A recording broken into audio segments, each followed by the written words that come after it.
Today's topic decimal fractions. आज आपण decimal fractions हा घटक शिकणार आहोत.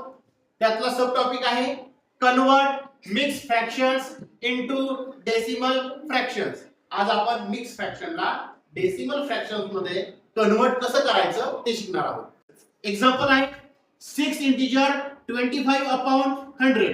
6 is the integer number, 25 upon 100 is the fraction number. आणि या दोघांना एकत्रित काय म्हटलंय? मिक्स फ्रॅक्शन म्हटलंय. 6 इंटिजर 25 upon 100. तर 100 आणि 6 चा मल्टिप्लिकेशन करायचं.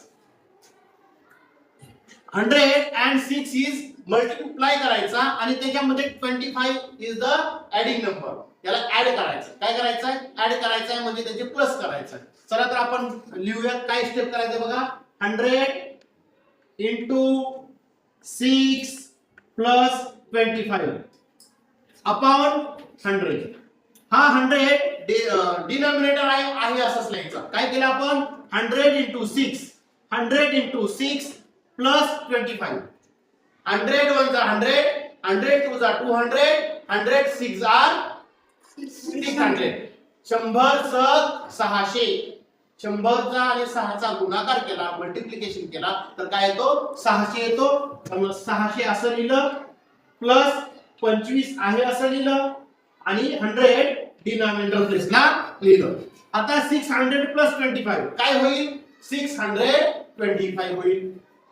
So I am writing here 625 upon 100.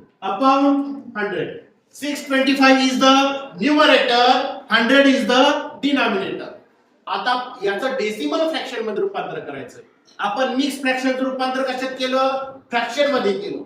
पहा पहिली स्टेप काय केली? Mix fraction converting into fraction. आता fraction converting into decimal fractions. चलो इथं काय ट्रिक आहे? एकदम सोपी ट्रिक आहे. काय आहे? तर डिनॉमिनेटर प्लेसचे 0 मोजायचे, काउंट करायचे. किती 0 आहे तिथं? 1 and 2. जेवढे 0 आहेत तेवढ्या संख्या किंवा तेवढे अंक न्यूमरेटरचे मोजायचे. 1 and 2. इथं 2 0 म्हणून वरचे 2 डिजिट मोजले. 5 and 2. मोजून काय करायचं? तर आपल्याला पॉइंट म्हणजे डेसिमल पॉइंट त्या 2 अंकांच्या अगोदर द्यायचं. इथं जर एक शून्य असतात तर वरचं एक अंक मोजला असता. इथे 2 शून्य आहेत म्हणून 2 अंक मोजायचे. इथं 3 शून्य असते 1000 असतात तर आपण 3 अंक मोजले असते. इथे 2 आहेत म्हणून किती मोजायचे? 2 अंक मोजले आणि 2 अंक मोजून डेसिमल पॉइंट त्या पद्धतीने द्यायचा. So this is our answer. 6 decimal point 25 असा आन्सर आलं का? तर या डेसिमल पॉइंटचं या डेसिमल नंबरचे रीडिंग कसं करायचं?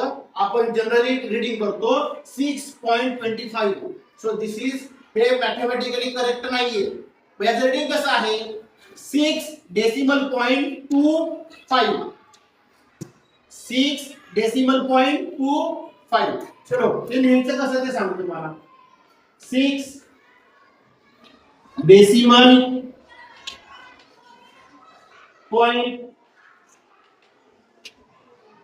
25. ओके लक्षात आलं? काय केलं आपण? 6 decimal point 25. This is our final answer.